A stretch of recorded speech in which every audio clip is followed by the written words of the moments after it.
Hi, I'm Mike Messier, and welcome to Messier Mantra. On this episode, we have a very good special friend of mine. His name is Tom DeNUCCI. He's a filmmaker from Cranston, Rhode Island. Welcome to the Messier Mantra, Tom. Thanks for having me back. Very good special friend, as I so eloquently put. Hey, what kind of special friends are we here?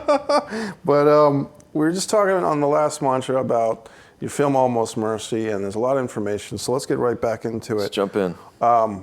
First of all, a great film has to have great producers, and you're very fortunate to be working with some great producers. Tell us about them.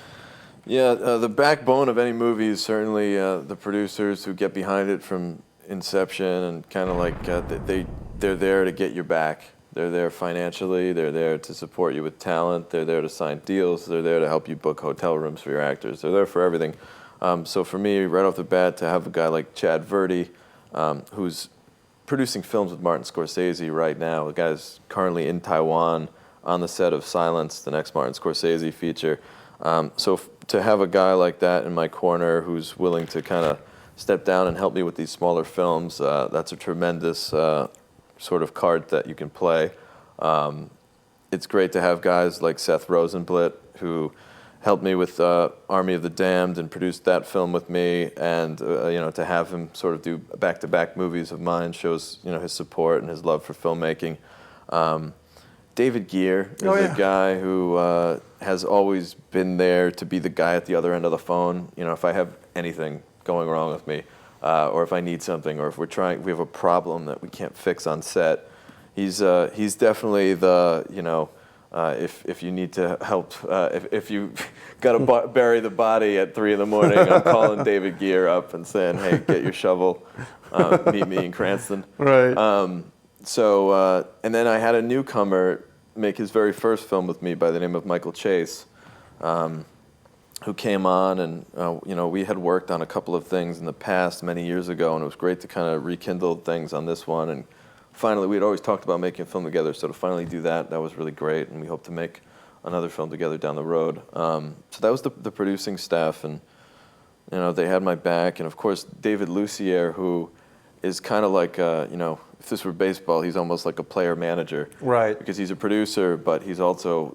very much on the ground, and he's a guy who's going to roll up his sleeves and do anything from helping set up tents where catering goes to just he's the man on the ground who if you have something that needs to get done, it'll get done. So I've been fortunate with those 5 guys to have in my camp. That's great. And one of the guys you mentioned, David Gear, is also, as we know, goes by a pseudonym or a different name, D.G. Haven, Pro Wrestling Manager. And in this film, Almost Mercy, there's 4 professional wrestlers involved, starting with Tommy Dreamer, who a lot of wrestling fans would know as the ECW hardcore legend, former ECW Extreme Championship Wrestling, which was huge in the wrestling scene, champion. Wrestled for WWE, Total Nonstop Action, Impact Wrestling. Just for wrestling fans, this guy is just cool. Yeah. So tell me about Tommy Dreamer a little bit as well. Well, first to touch upon pro wrestlers, I think pro wrestlers are certainly an untapped resource. Although you hear of guys like The Rock and of course Roddy Piper, who's probably one of the first guys to do it. There are so many pro wrestlers out there that are so talented and can give a performance. And then as a side note, you get this amazing stunt performer who could pretty much do any stunt you can name. Right. They do that every night in front of, however many people for a living. So I've always tried to make it a point to work with pro wrestlers. I'm a pro wrestling fan since I was this big. Yeah. It's a part of my life. It's it's one of those that's out now. I like pro wrestling. It's okay. I've come to terms with it. I can talk about it now. Yeah. It's been 18 days since my last pay-per-view. WrestleMania. Yeah. 31. Anyway, Tommy Dreamer's a guy who's always been there for me. He was in my very first movie that I ever directed, Self Storage. Yep. And I always liked to work with him, so there was something very small in this movie that I was like, oh, that would be really cool to see Tommy do. And he's famous for having this goatee. And I said, Tommy, can you shave that goatee? And he said, oh man, really? He's like, that's me. That is me. The goatee is me. And I was like, well, we want to kind of, try something different. And, sure enough, he's like, all right, I'll do it. Shave the goatee, and I give him a pair of glasses. He's like, Tommy, like I'm like Clark Kent's, like, hulking brother who, breaks people's legs for him when he owes him money or something. So that was fun. And Tommy went through something that was pretty difficult on set, kind of a fun story.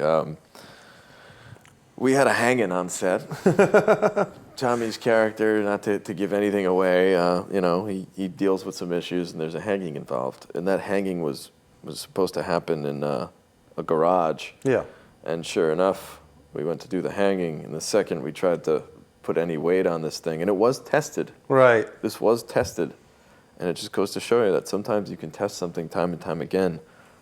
Doesn't matter, because when the time comes, it might just go haywire. Yes. So we tested this thing, but when Tommy went to jump, springs and screws fired out of the ceiling. The whole rig came down. Thank God it didn't hit Tommy on the head. Right. Although he's taken much worse shots. Yeah, chairs. But he kind of like slammed down and landed on the ground, and he was okay. Yeah. Got him up, and obviously that rig wasn't going to work, and it was getting dark, and we needed to match our light. So we quickly again had to adjust fire, and I said to the owner of the house, I said, "Do you have any big trees in the backyard?" I said, "Yeah, we do have one big one." I said, "We're going to hang him in the backyard then." So we rigged him up, and Nick Principe, who was our stunt coordinator, came in and rigged him up to that tree, and it was not comfortable because, we're kind of doing this on the fly now, trying to figure out how to safely, of course, hang a 285-pound man from a tree in the backyard. Sure. Luckily, it all went without a hitch. No pro wrestlers were injured in the filming of Almost Mercy, and Tommy Dreamer gave what I think is one of his best performances on screen to date. Yes. But he was not the only pro wrestler in this movie. We also had Michael Bennett, who is certainly a rising star in the world of professional wrestling. Yes. Just one half of the New Japan Tag Team Championship duo there with Matt Taven. Yeah. Congrats to Mike for winning that belt. And Mike, I'm pretty sure this was Mike's film debut. Yeah. And he, again, did this really, really great stunt for me. When I have a wrestler and I know I got a stunt, I'm like licking my chops. I'm like, all right, what can I have this guy do? Right. Cool. So Mike's character, he's kind of this tough guy police officer who might be a little bit of a dirty cop and have some questionable scruples. He has to do this stunt where he essentially, I don't want to give away what happens, but he essentially has to, for your wrestling fans out there, takes a power bomb to like a concrete floor basically by himself. And he's got to kind of vault himself up in the air and slam down on the ground, right on his back, like not without skipping a beat. And it's got to look natural, like some force has projected him. And we gave him what's called a gator back, which is a protective back pad that protects your spinal column that you can strap on under your costume, and nobody knows that you're wearing it. Right. So he was like, "I get to wear this?" We're like, "Yeah, man, you get to put that on." He's like, "I don't really need that." We're like, "No, just wear it." He's like, "I do this like every night, on like gym, concrete floors, auditorium floors across, the country." But we gave him the gator pad, and he was like, "All right, well, I'm gonna really go for it then." And he was able to really just do this impressive kind of, just everyone was kind of clapping and cheering, and I know it would have put any one of us in the hospital for 2 or 3 days. Yeah, we'd all be done for. Yeah, we would not be walking. So that was great to work with Mike, and DG Haven, of course, who's an up-and-coming manager in the independent circuit, has a really fun, small role in this film, kind of a quirky character. Yes. Hunting scene, I believe. Yeah, it's a fun little hunting scene, kind of deals with how it might not be the best idea to give some kids access to firearms. Right. Maybe some kids shouldn't have guns. At your local major chain retailer. Yeah, exactly. Yeah. You can't walk into Walmart and just anyone can buy a shotgun at 18. But not Ronda Rousey's book. Right. So that was DG Haven. And then William DeCoff, who is a New England Wrestling Hall of Famer. Yes. A guy who wrestled all over the country in the 70s and 80s and has wrestled legends like Shawn Michaels and Abdul the Butcher, and that guy's kind of done it all. he plays a really, really cool character in this movie, and it's kind of great to see these guys on the big screen. That's some great stories, and those guys, it's a lot of fun. You and I happen to be, well, you had a great role in the film Blue Line, where you acted in the film along with Kevin Nash, and who's a wrestling champion, also known as Diesel. And just as an aside, you did great with that, working with Mr. Nash. And yeah, working with Kevin Nash was certainly a real kind of special day for me as an actor, because as a kid, I mean, I remember being 12 years old and seeing him win the championship off of Bob Backlund in 90 seconds with a jackknife powerbomb and totally marking out and thinking it was the coolest thing in the world. So when you meet guys like that in real life, whatever it is, 18, almost 18 years later, you're like, yeah, it's like, whoa, there's the real guy. And he's the type of dude who, he's 6'10", he's 300 pounds, he's a true giant. He's, and he's, not an ounce of fat on the guy. He's just a monster. So when you see him, it's, every head in the place turns towards him, and, you're looking directly up at him, and he's larger than life, like truly is. But aside from all that, he's just a great guy too. He's a really cool guy who hung out with us and shared stories with us, and, didn't have an air of any kind of attitude whatsoever, and was just like one of the guys on set. So it's just a small world and a small business. In some ways it's small, in other ways it's huge, but there we were on the Blue Line set, and you're doing a great scene with Kevin Nash. And the next thing I know, I'm in a movie theater watching a film, and the previews come on, and there's Kevin Nash in Magic Mike XXL, in the preview for that. So it's just... Yeah, and it was fun because we were on set hearing stories about that and how long it took in makeup to put the extra hair on him and everything. So yeah, it's kind of a... once in a while when you work in this business, and you're just like sort of like a regular Joe, like from Rhode Island or whatever. Yeah. It's kind of funny to see how those kind of threads intertwine and the paths cross, and you're like, oh wow, we just were hanging out with that guy, and now he's, we're in the Showcase Cinemas and he's on the big screen. That's great. And speaking of someone that people know, Bill Moseley is in your film, Almost Mercy. Tell me about Bill. Bill, most people would recognize him, and true horror fans are gonna not like me for saying this, but the most mainstream horror fans and mainstream folks would know him from The Devil's Rejects. He plays the character with the long, spindly gray hair, and he's quite vicious in that movie, and it's an awesome performance. And Bill's one of these actors who's been around for a long time, incredibly talented, and it was fun to see him play this role of a preacher who's just so squeaky clean. And Bill just understands that squeaky clean character, and just, just totally righteous, and, never angely. Yeah, sure. Mr. Squeaky Clean Angel guy who's got this awful, vicious, dark secret. And it's kind of fun to see that flip, and Bill does that so effortlessly. So great guy to work with, great guy to see him do his thing, and I think people are gonna like to. He's got a great scene where he kind of preaches, does a sermon. I think he's gonna get people excited. You were down in my vicinity, North Kingstown area, I believe it was a Methodist church, and you filmed a scene in a church. Tell me about that. Yeah, that was a funeral scene. Yeah, and it was a really, really challenging scene for us to shoot.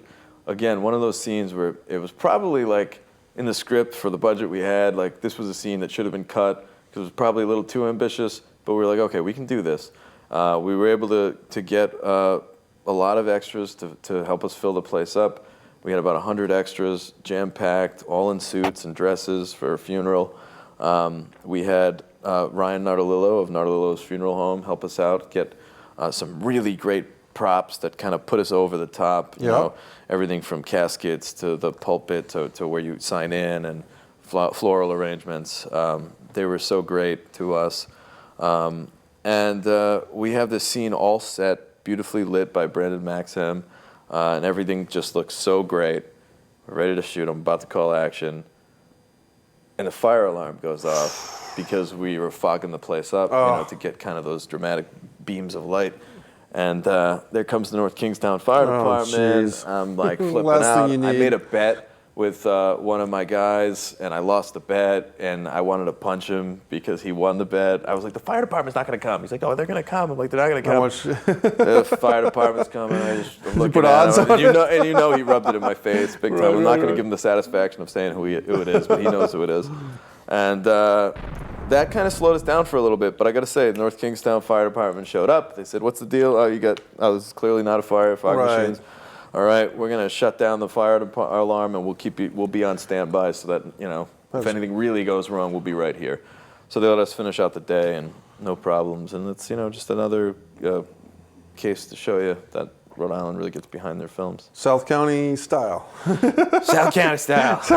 And speaking of South County, sure. I'll, not to do a segue on your part, but I wanted to mention that Ann Mulhall was instrumental in this movie as well, casting it up and.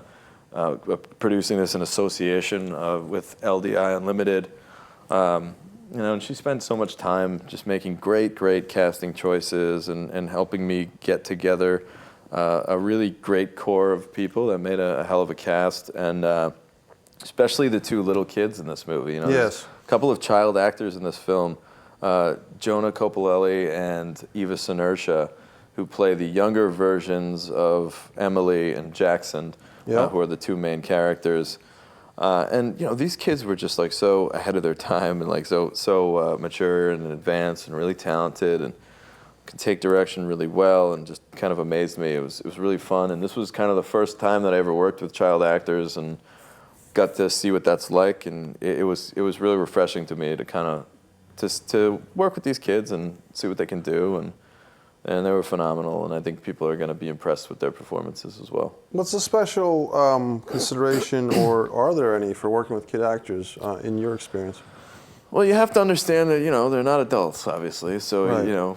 I might be a little harder on an adult. I might, use a little more tough love angle with an adult. And with a kid, you got to be you got to make it a little more of a game. And not that you're tricking them into getting you a good performance, but, understand that they come from a place of play. Right. So if you could make acting and performing seem more like playing and make it as much like playtime within a mainstreamed, focused point, then they're going to be having fun. When they're going to be having fun, they're going to be giving you an authentic performance. So I try to just keep it very light around those kids, and we have fun. We're always cracking jokes between, and when it's time to get serious, they get serious. And awesome kids. Yeah, as my experience as an acting coach, I've worked with some younger people and older people, and it really runs the gamut. But one thing I've learned is that you can't underestimate kids in general and kid actors for being so smart. Smart, and the other thing too is I noticed, like the first day I found myself, these kids were about 11 years old. The first day I might have found myself being like, okay, buddy, so we're going to do this scene now, all right? And then I realized, like, wait a minute, they're not like 4. Right. Like, I don't have to be like Mr. Candyland over here. You know what I mean? Like, and even if they were 4, they probably wouldn't buy that. They've got TV, they've got an iPhone. This kid's probably knows how to work the iPhone better than I do. Yeah. So I learned, like, okay, we don't need to be all bubblegum with these guys. They're mini people. They're young adults. So it was kind of a learning experience for me too to work with young kids like that and see like what that ebb and flow is like. I had a note about someone named Beth Campbell. Tell me about Beth a little bit. Yeah, Beth Campbell and Alexander Cook both were in a very strong scene together, which a lot of actors certainly couldn't handle. It required a lot of challenging things a lot of challenging elements that I don't want to get into because it'll kind of give away the scene. It's my favorite scene in the movie. It takes place at a pay-by-the-hour motel. Yes. Oh, yes. I saw this. Where traditionally nothing good happens at pay-by-the-hour motels. Right. So this scene further displays that. And Beth Campbell and Alexander Cook went to a very, very, very dark place that B. Dolan and I sort of imagined in our minds and never really pictured, oh, wow, we have to actually shoot this scene and, people have to do this now. Right. So we were able to kind of get them into that place and shoot this scene. And it was one of those rare moments as a filmmaker when you watch the scene on the monitor and you say to yourself, wow, we did it. Like, this is exactly like it was written. This is exactly like what was in my head. The colors are the same, the actors are in the right spots, and there's, it's all there. And, That's a cool thing when you get to see an idea turn into something on a screen in front of your eyes, you know? Yes. Nothing ever good comes from a pay-by-the-hour motel. Is that the Tommy DeNUCCI mantra for the Messier Mantra? I think if we learn anything, we learn that no good things happen in pay-by-the-hour hotels. Let's mention the lady in the film, Tonya Lynch. She played the mom character. Yeah, Tonya Lynch played Emily's mom. Yeah. Was the main character's mom, and it's a really challenging role because it's one of those roles with lots and lots of presence, but not a ton of dialogue. And it's one of those roles that an actor really plays behind the eyes and really gets to has to go to a certain place to kind of embody, which is tough because you don't have to. You're not saying a whole lot, and that's, as an actor, to me, even more challenging. So Tonya plays sort of this drug-addled mom who sort of is just wasting her life away, self-medicating in bed, and she really went to those kind of dark places. And there's a couple scenes in there that, you know, she's gonna make the audience jump, I think, and I can't wait to kind of. I know she's got one of the scenes in the movie that I'll be in the back of the theater being like, all right, it's coming.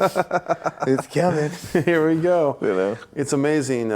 What you said is dead on, because as an actor, my own experience, I had a scene which I was thrown into spontaneously on the set of Hope Springs some years ago. Went to do extra work, you know, stand in the background, don't do anything. Suddenly I'm in a scene with Meryl Streep and Elizabeth Shue, and I actually had to do a little acting. Wow. And I had to, it was a comedic scene, but I was not in on the joke. I was the butt end of the joke. So I had to really, I told myself, I'm not gonna smile, I'm not gonna be goofy.